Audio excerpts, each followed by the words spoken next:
Bom dia, bom dia. Quero agradecer a todos e a todas por estarem conosco aqui nessa manhã. E é com muito prazer que a área de responsabilidade social abraça mais um programa, mais um projeto tão relevante, tão importante, que é o combate ao abuso e exploração sexual infantil de crianças e adolescentes. Precisamos proteger nossas crianças, precisamos cuidar de nossas crianças. E hoje vai estar aqui conosco a Daniela Medioli, que é a nossa principal impulsionadora, né, impulsionadora desse projeto e de tantos outros projetos da responsabilidade social. E a Eva Dengler, que é do programa Na Mão Certa, que vai se apresentar aí na sua fala. E eu já quero deixar aberto aqui o chat, convidá-los a colocar suas perguntas, seus comentários, as suas dúvidas, e no final nós vamos abrir aí um momento de bate-papo. Bom evento a todos nós. Daniela, a palavra agora é com você. Bom dia, Elisa, bom dia, Eva, bom dia a todos os nossos colaboradores hoje conectados essa manhã. Como a Elisa disse, né, com muito orgulho e alegria que a gente queria anunciar para vocês a nossa parceria feita recentemente com o programa Na Mão Certa, um programa super sério, né, feito em parceria com a Childhood, uma instituição internacional que visa a proteção aí de crianças e adolescentes pelo mundo e que no Brasil abraçou essa causa tão importante que é do combate, né, ao abuso e à exploração sexual infantil e dos adolescentes, sobretudo nas rodovias. Desde que nós formalizamos, né, estruturamos áreas de responsabilidade social, consolidando as atividades que o grupo já realizava, via, né, recursos próprios, via fundação, mas também via parcerias, a gente procurou também definir algumas áreas de atuação, né, dentro da educação, dentro dos esportes, e a gente quis muito também buscar um projeto que fosse a nossa cara, como somos, né, um grupo extremamente diversificado, mas temos como nossa principal atividade o transporte e logística de carros, e nos consolidamos como o segundo maior transportador rodoviário de cargas do Brasil. A gente entendeu que abraçar essa causa, né, contra a violência e o abuso sexual seria seria o projeto que nós abraçaríamos aí, diretamente atrelado à nossa principal operação. E foi com muita alegria que a gente encontrou esse projeto, além de alguns outros projetos menores, né? Tem a Menina Dança e outros que mais para frente também vão se conectar Na Mão Certa, mas que nós descobrimos o programa e fizemos a adesão, né? Somos atualmente um dos principais transportadores mantenedores do projeto no Brasil e também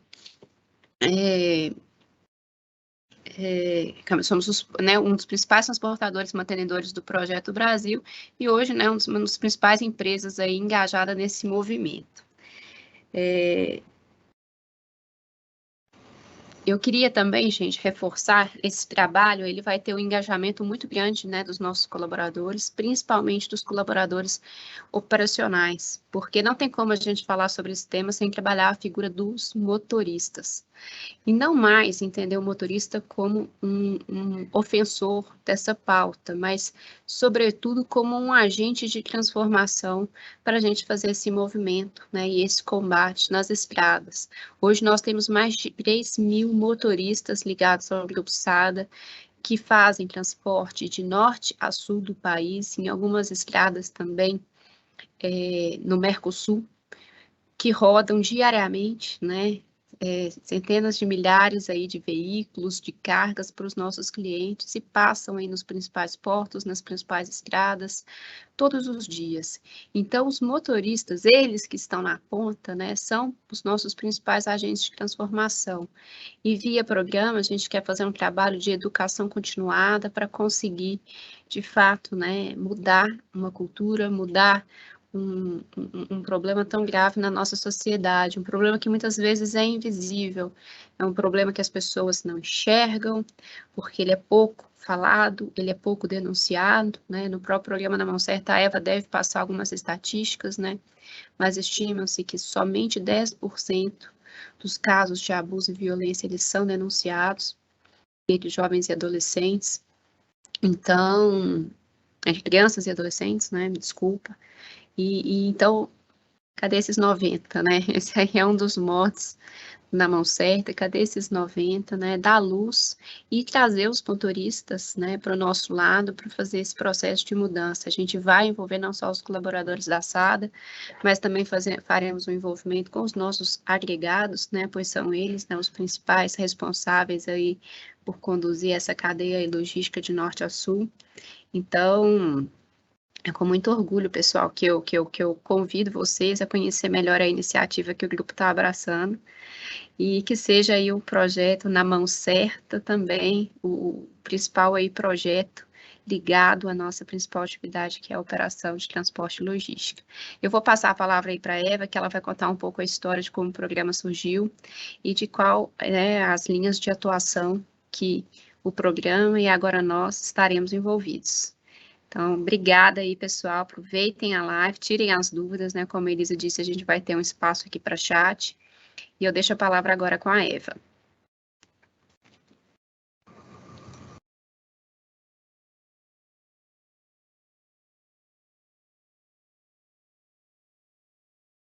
Eva, bom dia. Microfone, por favor. Obrigada, Bárbara. Bom dia a todos. Daniela, muito obrigada pela gentil abertura, pelo convite e, fundamentalmente, pelo seu engajamento nessa causa tão importante para o Brasil, tão importante para as nossas crianças e adolescentes, e, sobretudo, né, no setor que você atua, que a SADA atua, que é um setor que realmente tem a possibilidade de impactar de maneira muito positiva na proteção de crianças e adolescentes no Brasil, e a gente sabe que muito já tem sido feito, né, e a gente tem muito mais por fazer. Então, eu queria agradecer realmente esse convite, agradecer a Elisa por estar cuidando tão carinhosamente dessa nossa parceria, construindo um caminho dentro da empresa, de todo o grupo, para que as coisas possam se harmonizar e todo mundo possa saber, né, o que nós estamos fazendo. Então, eu tomo a liberdade agora de colocar uma apresentação para vocês, de alguns slides. Eu não vou conseguir ver vocês mais, né, quando eu coloco essa apresentação, mas eu vou estar aqui participando junto com vocês e qualquer coisa a Bárbara me aciona se tiver alguma pergunta ou alguma coisa importante que vocês queiram fazer. Fiquem super à vontade.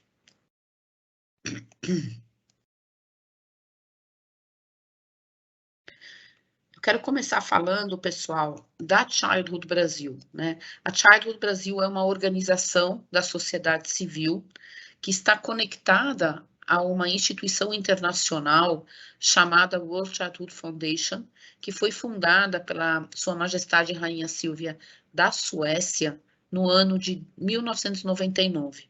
Nós somos uma organização jovem, temos 23 anos de existência, né?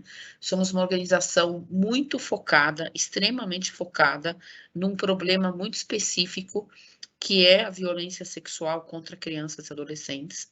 Essa causa foi uma escolha pessoal da Rainha Silvia da Suécia, quando ela conheceu esse problema em 1996, em Estocolmo, no primeiro congresso mundial que foi feito sobre esse tema no mundo. E ela foi convidada lá aleatoriamente, né, para fazer parte desse momento, desse congresso no país dela. E ela era patronesse desse evento e ela conheceu, então, um dos problemas que mais impactou a vida dela, que é a violência sexual, né, contra uma criança, contra um adolescente, e ela decidiu, 3 anos depois, né, durante 3 anos ela ficou estruturando isso, e ela decidiu, então, assumir essa causa, como sendo uma causa não apenas do mundo, mas uma causa dela pessoal, onde ela pudesse usar a influência dela, a imagem dela, a voz dela em prol dessas crianças. Nós temos um escritório aqui no Brasil, um outro escritório na Alemanha, um na Suécia e nos Estados Unidos. São 4 escritórios. Nós temos uma atuação bastante independente, cada um no seu país, mas também temos um plano estratégico internacional que é comum a todos. E hoje, o nosso principal tema na parceria internacional é a violência sexual online, que é o problema digital que está afetando aí todos os países simultaneamente. Como nós atuamos aqui no Brasil para prevenir e enfrentar a exploração e o abuso sexual de crianças? Um pouquinho a Daniela já adiantou, né, do nosso trabalho, com a parceria com o setor privado, que é justamente a gente ter um programa, que é o Programa Na Mão Certa, que atua focando no transporte rodoviário e aquaviário de carga, olhando para essas operações como operações que têm um contato diário com o problema da exploração sexual, né? E por meio desse contato diário, através dos motoristas que estão em trânsito no Brasil, é possível a gente trazer esses motoristas para o nosso lado como agentes de proteção dos direitos dessas crianças, trazer a eles a informação sobre o que é essa violação, o que é esse crime, quais são os problemas que estão por detrás disso, por que isso não pode continuar e qual é o papel que eles podem ter voluntariamente, né, denunciando locais onde crianças e adolescentes estão sendo vítimas dessa situação. Além disso, a gente trabalha também com grandes obras e grandes empreendimentos, que são também homens da construção civil, que são levados para várias partes do Brasil em grandes quantidades de pessoas para realizarem grandes obras como usinas, estradas, a construção de uma nova fábrica, a construção de um novo porto, a construção de um novo distrito industrial.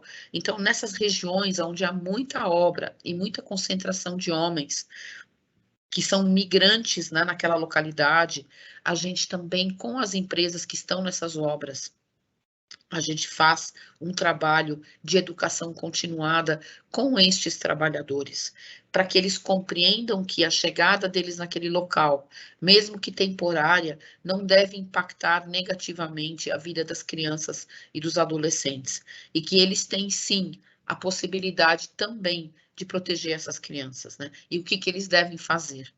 A mesma coisa a gente faz no turismo, né?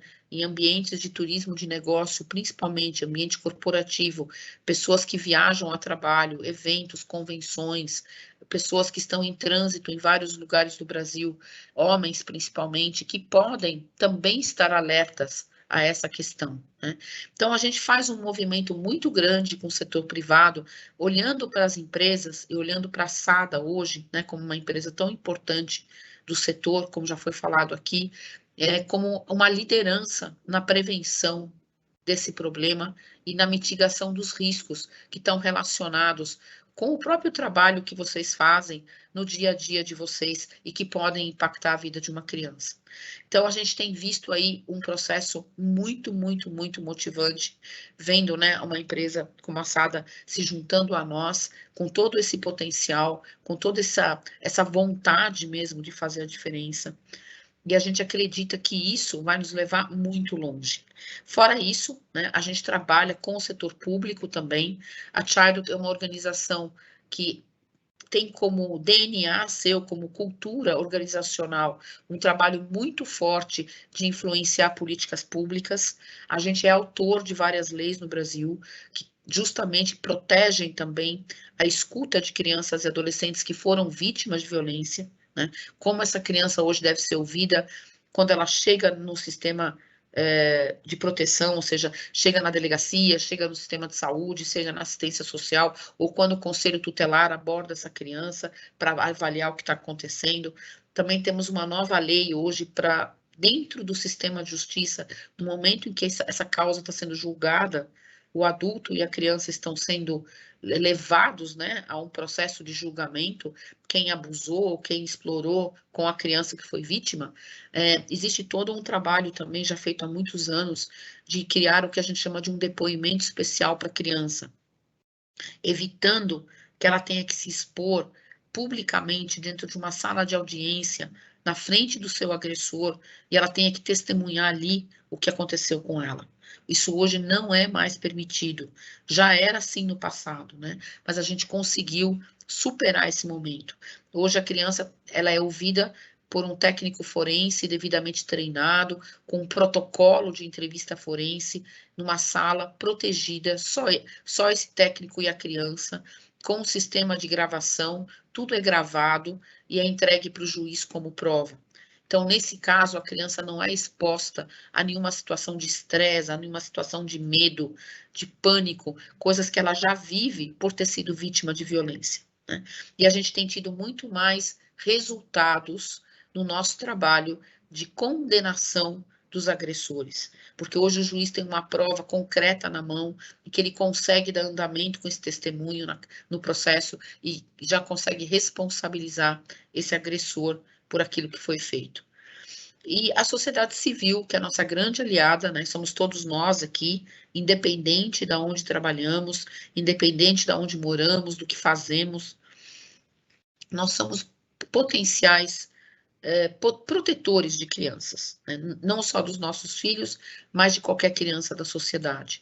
E nós temos feito um trabalho muito grande na Childhood, no sentido de educar a população para a proteção, para o cuidado com a criança, para um olhar mais atento para situações de violência e como denunciar essas violências, como romper com esse ciclo de violência, justamente para sairmos das más estatísticas que essa causa tem hoje no Brasil, né? Más estatísticas no sentido de dizer que nós temos muitos problemas, mas poucos chegam aos serviços públicos e são denunciados. Para vocês entenderem, as crianças e adolescentes, elas são alvo hoje de 4 grandes formas de violência: a negligência, a violência física, a psicológica e a sexual, que é com a qual nós trabalhamos. Agora, quando a gente olha para essas outras 3 violências, a negligência física, a psicológica, a gente já consegue entender que quando você chega na violência sexual, provavelmente essa criança já passou pela negligência do adulto responsável que não cuidou de alguma coisa para a criança ter sido vítima dessa situação de violência sexual. Nós todos somos negligentes, a gente tem que prestar muita atenção nisso, né? É nosso dever.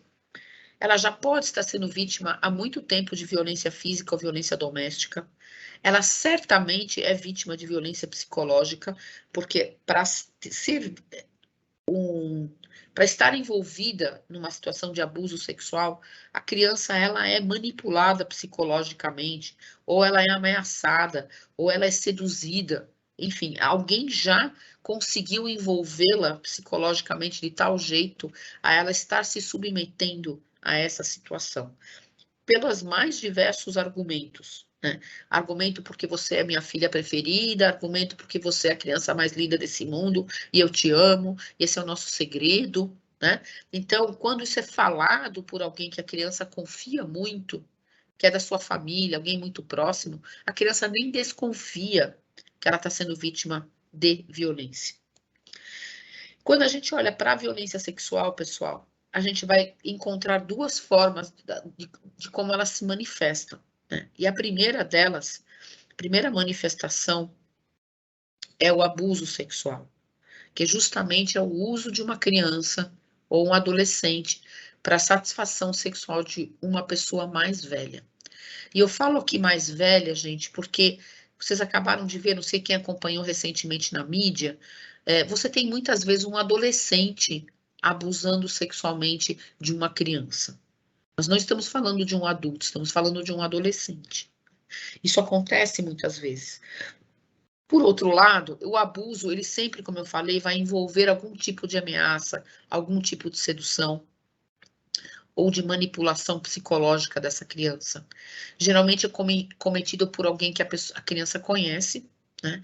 E quando é no ambiente da família, ele é chamado de intrafamiliar. Hoje, os registros mostram no Brasil que o maior número de casos são praticados pelo pai da criança ou pelo padrasto, e depois vem avô, tio, irmão mais velho, mas sempre dentro do ambiente familiar, são o maior número de casos, e é ali onde mais se silencia a respeito dessa questão, né? Não se fala nada a respeito disso para fora, para não expor a família. E o extrafamiliar é quando acontece com alguém que é muito próximo da criança e da família. Alguém que a criança conhece, que tem relacionamento diário, que ela convive com esse adulto vai ganhando a confiança dela. E aí nós temos alguns exemplos, né? Um professor, um técnico de futebol da escolinha de futebol, professor de natação. E muitas vezes o responsável pelo transporte escolar, enfim, pessoas com as quais a criança tem um contato cotidiano e a criança vai ganhando essa relação de confiança a tal ponto que o adulto possa envolvê-la numa situação de abuso. Lembrando que o abuso sexual pode acontecer com ou sem contato físico, né? E quando a gente fala sem contato físico hoje, a gente principalmente deve lembrar imediatamente da questão da violência sexual online, que hoje é um novo ambiente, é tudo aquilo que a gente via acontecendo no mundo real, agora passa a acontecer no mundo virtual, né, com imagens, com falas, trocas erotizadas de palavras e várias formas de abordagem de crianças, muitas vezes se fazendo passar por um amigo da criança da mesma idade, mas dentro de um game, dentro de um jogo, é uma pessoa adulta manipulando essa criança.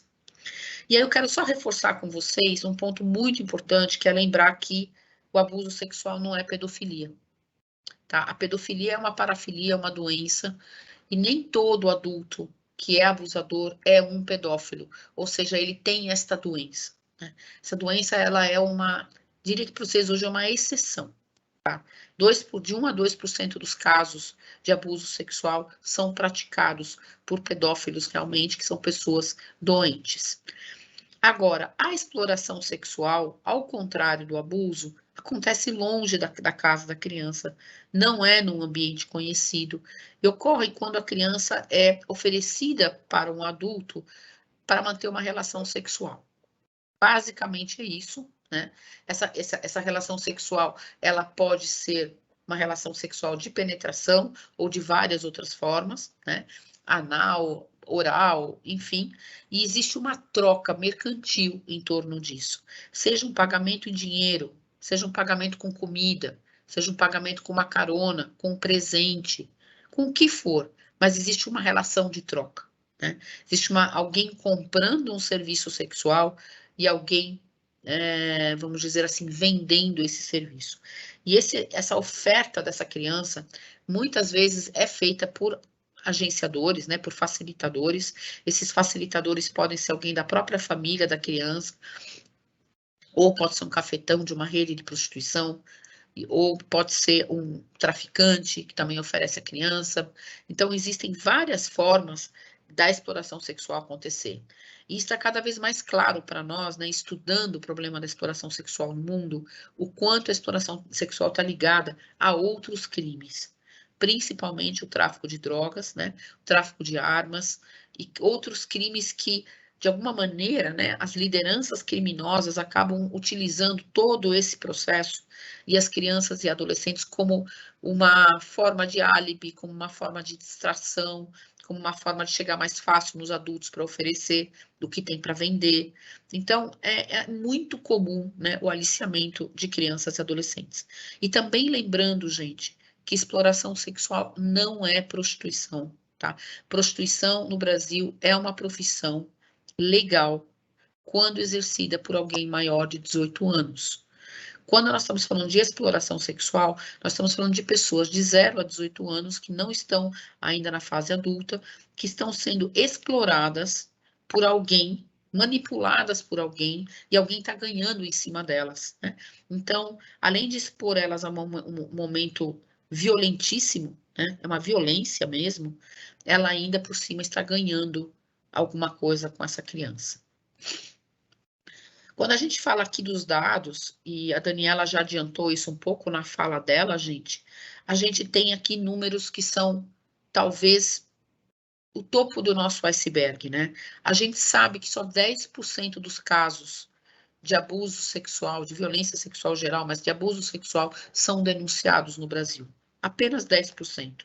Então, os números que existem hoje, oficiais e públicos, devem refletir em torno de 10% da realidade. Por isso que a Childhood lançou uma campanha esse ano, no mês de maio, no mês do Dia Nacional, né, de combate à violência sexual, a gente começou a fazer a pergunta para a sociedade. A pergunta que eu faço para você agora: cadê os 90%? Se só 10% dos casos chegam nas autoridades, por que é que nós temos 90% de casos tão graves como essa violação, dessa violência, que não chegam nos serviços públicos. Não chegam na polícia, não chegam na saúde, não chegam no conselho tutelar. Como é que isso é possível?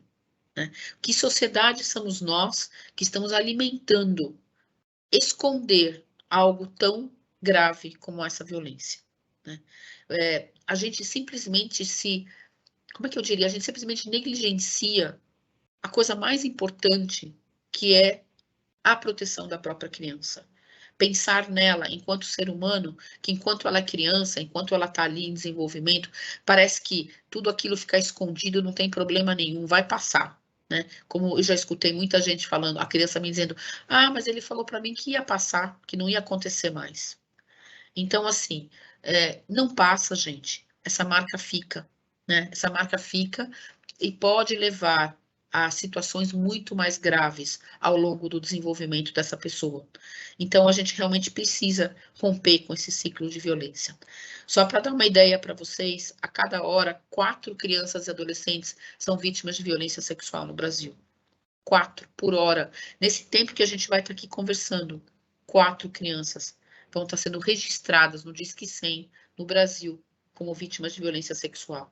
180 mil casos foram registrados entre 2017 e 2020, em 4 anos, nas delegacias da Polícia Civil no Brasil. Esse relatório resume 4 anos de dados das polícias, da Polícia Civil, ou seja, casos que chegaram na delegacia, viraram boletim de ocorrência, teve investigação e possivelmente tenha ido para julgamento no sistema de justiça, né, uma vez confirmado. E 80% desses casos, né, são de meninas que estão na faixa etária de 10 a 14 anos. E os meninos que surgem aí na faixa de 20%, eles estão entre 3 e 9 anos de idade. Então, tem menino envolvido nessa situação também. E, por fim, eu queria reforçar que, no caso da Childhood, nós temos uma parceria com a Polícia Rodoviária Federal, que é muito importante, muito cara para nós, há muitos anos, né, há 12 anos, e nós mapeamos, junto com a polícia, os pontos vulneráveis à exploração sexual nas rodovias federais brasileiras a cada 2 anos. Foi uma metodologia proposta pela Childhood para a inteligência da polícia, que nós construímos juntos e que vem sendo aplicada como uma maneira de prevenção muito importante.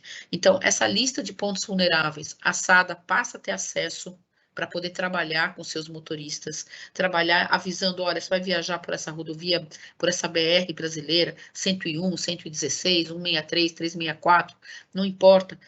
Nesses locais existem pontos de risco, como é que você deve agir ali, como é que você deve ficar mais atento, que denúncia você deve fazer, para quem você deve ligar.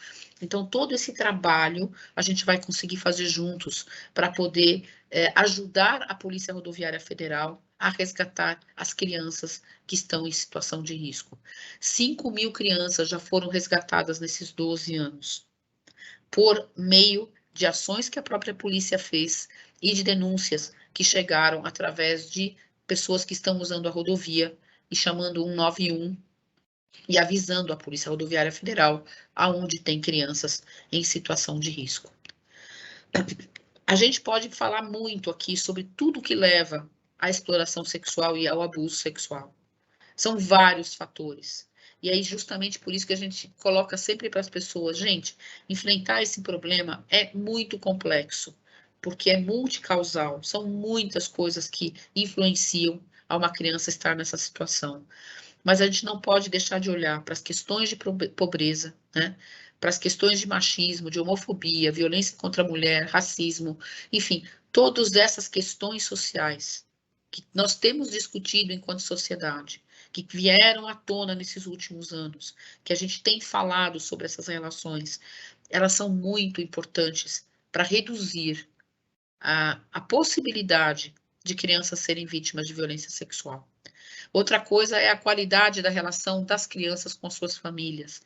Então, cada vez mais a gente sabe que a criança precisa de vínculos saudáveis, ela precisa viver numa família onde não houve violência, não há uma cultura de violência. Quando a violência já vem de geração em geração, vai passando de pai para filho, a situação fica muito mais difícil.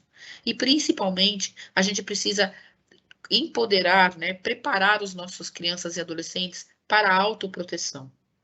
para que quando vem a influência de pares, de amigos, tentativas, né, dicas de como você pode resolver seus problemas, essas crianças estejam preparadas para não caírem em situações inadequadas, né? Então, hoje a gente tem todo um processo na Childhood também de educação para a autoproteção, trabalhando escolas, trabalhando famílias, trabalhando vários espaços nesse sentido. E as deficiências mesmo, né, da rede pública, que vem continuando a ser um ponto grave para nós e que a gente precisa avançar muito. E por fim, gente, o mais desafiador de tudo, né, o senso comum, que é justamente a naturalização da violência, que nós todos ainda como sociedade, infelizmente, encontramos. Por que só tem 10% de denúncias? Porque nós naturalizamos esse processo ou temos medo de enfrentá-lo. A gente não pode mais ter medo de enfrentá-lo. A gente não pode mais criar um estereótipo do agressor, dizendo, olha, o agressor é aquela pessoa que é um mau caráter, um cara que é quase que um bandido. Não, gente. Qualquer um de nós pode ser um agressor sexual. E lembrar, né, que a sociedade não pode mais lançar a culpa sobre a criança e sobre o adolescente, como ela vem fazendo. Nós ouvimos inúmeras pessoas da sociedade falando, olha, mas aconteceu isso com ela porque ela estava de mini saia, porque ela estava de top, porque a roupinha dela estava apertada, porque ela estava toda maquiada com 13 anos de idade.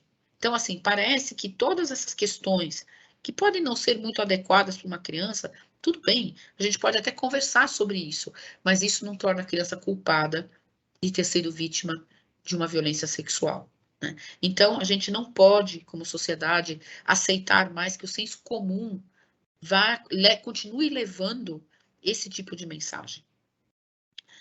Toda violência sexual, ela acontece em praticamente todos os lugares. Ela não tem classe social, ela não tem nível de escolaridade e ela não tem uma localização. Olha, acontece mais em umas cidades grandes, em umas cidades de médio porte, ou mesmo nas áreas rurais. Não, gente, está acontecendo em todos os lugares do Brasil. Não tem diferença, né? E uma coisa que a gente hoje já sabe, mulheres também são agressoras sexuais e meninos também são vítimas. Então, não é o homem e a menina, aquela combinação que durante muitos anos era o que aparecia nas estatísticas, mas isso também já mudou. E aí eu quero chegar para vocês no ponto, acho que mais importante de todos, né? Por que transformar um caminhoneiro num agente de proteção? Por quê? Né? Para nós, o caminhoneiro, há 16 anos, é a figura-chave para ajudar a enfrentar esse problema nas estradas. Porque ele passa a vida dele na estrada, ele conhece o Brasil como ninguém, ele sabe de lugares que nem aparecem no mapa para a gente, né? Ele vê coisas que a gente só ouviu falar. Então, quando a gente conversa com o caminhoneiro, a riqueza de informações que ele tem sobre um ambiente que não é o nosso ambiente é imenso, né?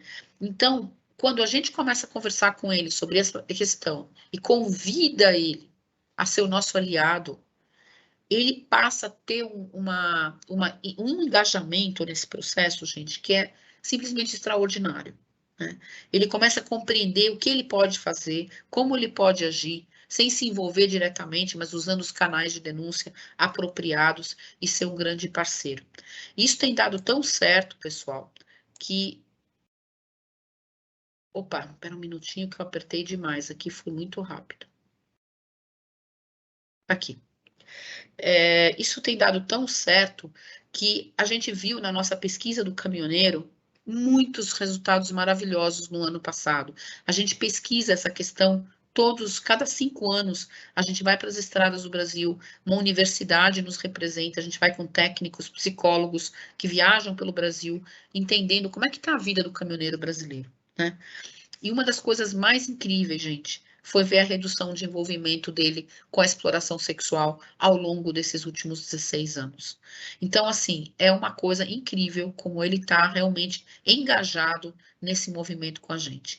E, ao mesmo tempo, a gente ficou muito triste de perceber que a precarização de trabalho dele e a qualidade de vida dele profissional no transporte rodoviário de carga tem sido praticamente a mesma de 2005, da primeira pesquisa. A vida dele não melhorou, gente, nas estradas. Na verdade, ficou mais precária. Em grande medida, tá? Estou falando aqui não da SADA, mas estou falando aqui da leitura nacional que a gente faz e da importância que tem esse profissional para nós e do quanto nós lutamos pela qualidade de vida dele. E uma grande notícia, né? A chegada das mulheres cada vez mais presentes como motoristas também, e o quanto essas mulheres nas estradas daqui para frente, né, vão nos ajudar a mudar esse ambiente, né? Ainda muito majoritariamente masculino e que precisa ser revisto, né, no seu dia a dia. Eles também estão muito conservadores, os profissionais, isso tem a ver com o nosso conservadorismo geral no Brasil hoje, não é uma coisa do caminhoneiro, é do Brasil, né? O Brasil está muito conservador nesse momento. Existe uma questão muito forte chegando para a gente, a discussão cada vez maior da tecnologia chegando na vida na estrada, e como essas duas coisas vão conversar, né? O aumento do acesso à internet dele impactou na relação de trabalho dele com as empresas, mas também impactou na exploração sexual de crianças e adolescentes. Acreditem, gente, 7% dos caminhoneiros já foram abordados por programas sexuais, ofertas de programas sexuais pela internet, pelo WhatsApp. Já começaram a receber mensagens com lugares onde eles podem ir, com endereço, telefone, para eles poderem fazer um programa sexual. Então, a gente está começando a ver uma grande mudança nesse ambiente, e a cada dia mais a gente precisa desse profissional engajado junto com a gente. E uma outra coisa maravilhosa foi ver, né, nos grupos de controle da pesquisa, a gente entrevistou motoristas vinculados às empresas do programa Na Mão Certa, e eles estão muito mais conscientes ainda sobre a questão da exploração sexual do que os motoristas em geral no Brasil. Então, a gente percebe que o nosso trabalho tem gerado aí um impacto muito positivo. E, por fim, eu queria falar com vocês dessa nossa campanha, Cadê os 90? E que a gente lançou esse mês com essa pergunta: sabia que apenas 10% dos casos de violência sexual contra crianças e adolescentes são registrados no Brasil? Pois é, gente, apenas 10% são registrados. Então, eu queria deixar para vocês aqui como grande reflexão, né? Cadê os 90? Por que a gente tem tanto silêncio em torno disso? O que a gente pode fazer para que as pessoas não deixem de denunciar situações como essa? Então, a gente fez uma camiseta, né? Vários influenciadores receberam essa camiseta, postaram nas redes sociais, foi um movimento bem grande. E eu queria deixar aqui, por final, para vocês que estão nos assistindo, depois a Sada vai poder compartilhar isso com vocês de maneira mais organizada, né? Os canais de denúncia no Brasil. Quando você está suspeitando de algo, que você não sabe se é violência ou não é, gente, não para pensar. Será que é? Será que não é? Tenho certeza? Não tenho certeza? Não importa. Suspeitou de algo estranho com uma criança, denuncie. Liga no Disque 100, que é o Disque Direitos Humanos, faz um registro no aplicativo do Direitos Humanos BR, vai lá para o Disque 100 também, manda uma mensagem no WhatsApp, nesse número 61 que está aqui, de Brasília, vai para o Disque 100 também, entra no site da ouvidoria, lá tem um chat, fala com a pessoa no chat. Importante, gente, é registrar a suspeita. Agora, tem certeza, testemunhou, presenciou, está no flagrante ali na tua frente, uma situação de violência, seja ela exploração sexual, seja ela abuso, seja ela, sei lá, violência física, o que for, né? Se você estiver numa estrada do Brasil, se você estiver viajando, estiver numa BR, liga no 191 direto, Polícia Rodoviária Federal, porque eles vão chegar mais rápido ao local. Se for qualquer outra estrada brasileira, ou mesmo na cidade, liga no 190, na Polícia Militar. A polícia tem que ser acionada, gente. A gente tem que agir rápido para tentar resgatar essa criança a tempo. E se for uma violência online, a gente recomenda que vocês usem o portal SaferNet, que é o portal para crimes cibernéticos, onde você pode informar o que você viu, né, no ambiente virtual, seja no teu laptop, no teu iPad, no teu celular, seja teu filho jogando um game, que game foi esse, qual que é o nome do jogador, o nome fantasia do jogador, o que aconteceu ali? Ah, ele pediu uma foto do meu filho sem roupa, ele pediu para saber onde meu filho está morando, enfim, uma série de coisas. Não tenham receio, gente, denuncie. Você não precisa ter provas para denunciar. Esse é um papel da polícia, tá bom? Muito obrigada pelo tempo, pela oportunidade, e eu queria abrir para perguntas agora. Vou tirar minha apresentação, Bárbara, para ficar mais fácil de interagir com vocês. Maravilhoso. Muito obrigada, Eva. Vamos a algumas perguntas aqui. Inclusive, essa que você falou aí no finalzinho, já tinha até uma pergunta aqui sobre, né, como denunciar se não tem certeza. Como o carreteiro pode atuar nesse cenário, pois nem sempre temos certeza se trata ou não do abuso sexual. Então, independente, suspeitou, faça, né, Eva? Suspeitou, faça. Tem aqui uns comentários, né, que impressionados com os números, né, isso realmente nos choca muito, o que realmente nos impulsiona a abraçar essa causa. Aqui tem uma outra pergunta também, como podemos orientar as pessoas a fazerem a denúncia? A Eva colocou aí muito bem, né, e a gente vai divulgar isso mais fortemente aí no grupo, ao longo, né, do programa. Eva, aqui tem uma pergunta, o programa Na Mão Certa atua somente como apoio à educação ou tem outras ações de apoio às empresas parceiras? Veja, Elisa, nós trabalhamos sim em apoio à educação, né? Principalmente a educação continuada dos motoristas, mas hoje o programa Na Mão Certa tem toda uma estratégia de atuação com a empresa em geral. Então, nós vamos trabalhar juntos público interno e lideranças, como a gente já está fazendo aqui, conversando com os colaboradores. A gente pode trabalhar a cadeia de fornecedores da SADA, a gente pode trabalhar as comunidades onde a SADA está operando, né, com as redes de proteção desses municípios. Então, a gente consegue ampliar a nossa atuação ao longo do tempo.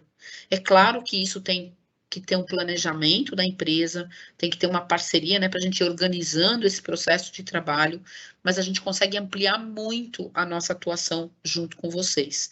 Então, isso vai certamente, esse momento com vocês aqui hoje, por exemplo, é o início de um assunto que deve se tornar uma rotina dentro da empresa, né?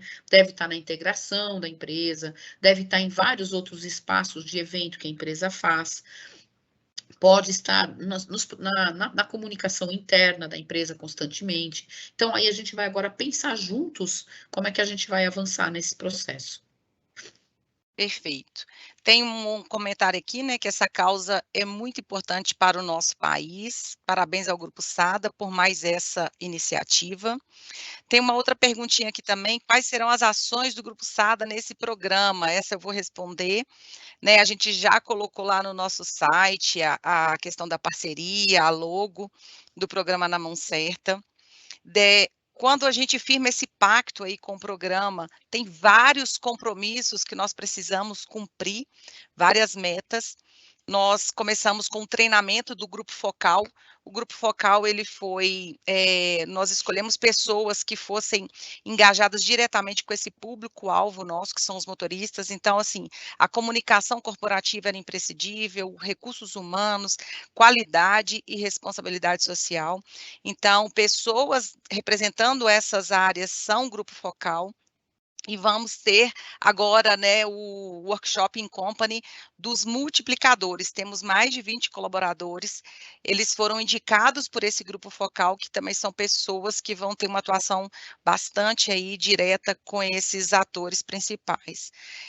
Vamos inserir aí nos treinamentos de integração para novos motoristas, novos colaboradores. Vamos treinar os motoristas da casa, os motoristas terceiros, os que já estão aí há mais tempo conosco.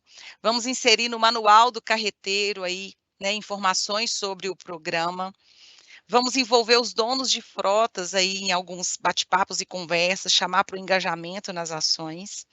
Também vamos ter várias ações de dias bem específicos, como aconteceu esse mês, a gente está fechando o mês de maio, que é um mês muito importante para a causa, que dia 16 nós lançamos aí o pacto, no dia 18 nós já fizemos várias publicações sobre o dia 18, que é o dia do combate, E hoje a gente está encerrando o mês de maio com essa live, mas isso é só o pontapé desse programa gigantesco que a gente vai fazer aí até o final do ano e ano que vem, se Deus quiser.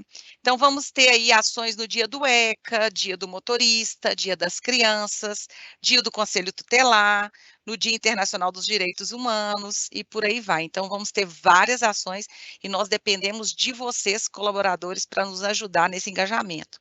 No primeiro momento, a atuação vai ser muito direta com as transportadoras, que têm esse público-alvo mais intenso, mas esse programa é para todo o grupo, né? Como foi dito, tem até uma pergunta, um comentário aqui que fala que infelizmente a violência infantil ocorre em maior parte das vezes dentro de casa, praticada pela própria família. Então, nós tomando conhecimento, né, desses números, dessa falta de denúncia, nós precisamos também voltar os olhos para dentro da nossa casa, nos nossos vizinhos, a gente precisa estar atento, porque é importante, é nossa responsabilidade, né, amparar e cuidar dessas crianças tão vulneráveis. E também nós temos a ação. O Núcleo Infantil Ana Medioli, que é a creche que a gente já atende 316 crianças de 0 a 5 anos, ela já é uma ação muito importante para essa causa, porque acontece lá, e a gente já tem um protocolo de denúncia, de acompanhamento, então a gente faz esse trabalho, além de apoiar o Menina Dança, que é um programa muito legal de apoio a essas crianças ao longo da BR-116. São 4 casas rosas que acolhem essas crianças que são vítimas aí desse tipo de violência. Então, são muitas ações que nós vamos fazer com o apoio aí do programa, muita divulgação, ações com todo o grupo, ações específicas com os carreteiros e que, sim, essa fala venha a ser uma rotina aqui dentro do Grupo SADA. A Jussara Neves também falou aqui que é muito importante a abordagem dessa temática, embora exista a Lei 13.431 de 2017, muitos não têm conhecimento da amplitude de obrigatoriedade e responsabilidade que todos nós, como cidadão, temos em relação a proteger e engajar estratégias de combate a esse tipo de violência. Precisamos, sim, ampliar nossos conhecimentos para a conscientização. Parabéns a todos. Quer comentar, Eva? Então, Elisa, essa lei é a lei que uma das leis que a Chairo ajudou a escrever, nós somos autores dessa lei. Essa lei, ela realmente traz uma grande mudança para o momento em que a criança, ao ser vítima de violência, vai revelar essa violência para o servidor público, seja para o Conselho Tutelar, seja para a saúde, para assistência social, ou mesmo na delegacia de polícia. Agora existe um padrão, né? Um protocolo de escuta especializada. Como é que essa criança vai ser ouvida ao fazer essa revelação? Né? Quem vai ouvi-la tem que estar treinada para isso. Não pode mais ouvir essa pessoa de qualquer maneira. E a ideia é que, uma vez que ela fez a revelação, que essa revelação seja registrada, então, normalmente tem um espaço onde é gravado isso, e aí, uma vez gravado, esse documento, essa fala da criança, né, essa revelação, é compartilhada com todos os serviços. Claro que isso ainda é um desafio no Brasil. Por quê? Porque a gente ainda não tem os nossos serviços públicos preparados com esse nível de integração, esse nível de trabalho em rede que a gente fala. Então, nós estamos justamente agora no Brasil trabalhando como Childhood, fortemente ajudando os municípios a implementarem essa lei para que todos os serviços públicos estejam se reorganizando, construindo seus fluxos de como é que a vítima é encaminhada dentro do circuito dos serviços quando ela vem para uma revelação. E quem vai ouvi-la? E quem vai gravar? Né, esse primeiro momento, para ela não ser revitimizada, gente, porque uma coisa que a Jussara tem razão, a gente tem que proteger essa criança. Quando ela já foi vítima, ela não pode ser jogada de um lugar para o outro e ter que contar essa história que ela viveu, que já é terrível, várias vezes, né? E esse nosso projeto, ele nasceu, Elisa, porque a gente fez um estudo que as crianças no Brasil estavam tendo que contar, em média, de 8 a 10 vezes que aconteceu com elas para poderem ser atendidas em algum lugar. E aí você imagina, ela acaba desistindo. Porque de tanto sofrimento, a família passando por tanto sofrimento, a criança passando por tanto sofrimento, elas acabam desistindo, né? Então, para evitar a perda dessas crianças, a desistência, né, desse registro, desse problema, a gente lutou por essa lei, que graças a Deus já em 2017 foi sancionada, e inclusive na época a Rainha Silvia estava no Brasil, foi sancionada junto com a Rainha e com o nosso presidente na época, Michel Temer. Então, a gente tem aí uma possibilidade, hoje, a gente vê uma possibilidade de grande mudança. E ontem, gente, acreditem, ontem, 27 de maio, ontem não, desculpa, sexta-feira, dia 27 de maio, saiu publicado no governo federal a portaria que determina o fluxo geral de como uma criança tem que ser encaminhada no município para não ser revitimizada e essa lei seja colocada em prática. Então, mesmo a nível federal, com esse governo atual, está se fazendo todo um movimento para que não se perca a conquista dessa lei e que essa lei de fato seja implementada. E para ela ser implementada, ela precisa de várias portarias que normatizam o processo de implementação. Então, nós já estamos na segunda portaria, tivemos uma em 2018, um decreto, na verdade, o 9.603, e agora já tem outra portaria que saiu no dia 27 de maio. Que bom, saiu dentro do mês de maio, a gente fez um esforço grande para que isso acontecesse, e a gente vê cada vez mais com mais bons olhos a mudança do momento em que a criança vai revelar a violência. Porque uma coisa que a gente percebeu, gente, quando a gente conversa com os caminhoneiros também, eles têm muita preocupação, no sentido de dizer, puxa, eu vou fazer a denúncia, tudo bem. Mas e depois? O que vai acontecer com essa criança? Quem vai receber ela? Quem vai acolher ela? Quem vai cuidar dela? Né? Essas pessoas estão preparadas para isso? Então, essa pergunta que vem do caminhoneiro, ela é justa, porque ele também tem receio que a violência continue, né? Então, é muito importante a gente saber que sim, nós estamos trabalhando fortemente naquele mapa do nosso ecossistema, que é o compromisso intersetorial, para que todo mundo esteja preparado para cuidar melhor das crianças. Não basta ser só a empresa ajudando a gente a levar as crianças para revelação e para denúncia. A gente também precisa ter o outro lado recebendo essas crianças e sabendo cuidar delas. Pode até piorar, né, Eva? Às vezes não é nem continuar, pior até, né, a atitude da pessoa. Exatamente. E assim, é orgulho, né, fazer parte de um programa tão sério, saber, né, que estão atuando em tantas frentes assim. E aqui também tem, né, as pessoas falando parabéns, é motivo de muito orgulho, né, trabalhar numa empresa com essa preocupação e engajamento, realmente também tem esse mesmo sentimento. Eva, mais uma pergunta, nós podemos denunciar mesmo sendo somente suspeita? Enfatiza mais uma vez isso aí para a gente, porque eu acho que essa é a grande dúvida, né, porque é difícil você pegar num flagrante, mas talvez uma suspeita, alguma coisa assim, seja mais fácil, né? Sim, a gente deve denunciar qualquer suspeita, gente. E suspeita é assim, você está vendo uma situação, uma criança que está numa situação que não te parece normal, seja porque ela está machucada, seja porque ela está no lugar onde ela não deveria estar, no horário onde ela não deveria estar, né? Ou ela está com pessoas que você não conhece, você conhece a criança, mas ela está cercada de gente que você nunca viu, né? Num lugar estranho. Denuncie imediatamente. É o 100, diz que Direitos Humanos, é o canal mais seguro, é anônimo, gente, é gratuito. Não tem por que a gente não denunciar, a gente não vai ser identificado. E a outra coisa que você pode usar é o aplicativo Direitos Humanos BR ou o telefone do WhatsApp, que agora não vou lembrar de cabeça, que está ali no nosso material, mas que depois o pessoal, a Elisa vai compartilhar com todo mundo. O WhatsApp também, manda uma mensagem no WhatsApp com as informações que você tem. Olha, estou vendo uma criança no lugar tal, acho que ela tem tantos anos. Ou se você sabe quem é a criança, melhor ainda, dá os dados da criança e o que está acontecendo com ela. Tá?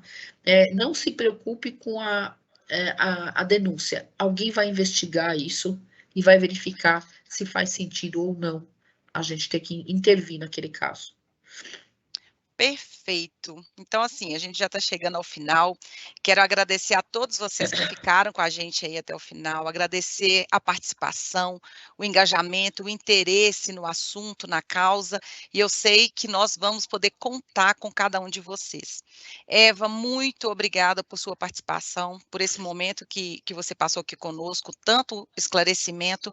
Seguimos juntas aí nessa parceria incrível que o Grupo Sada, né, pactuou aí com o programa Na Mão Certa. Pessoal, muito obrigada a todos vocês. Ficamos por aqui. Um grande beijo e excelente restinho de semana aí.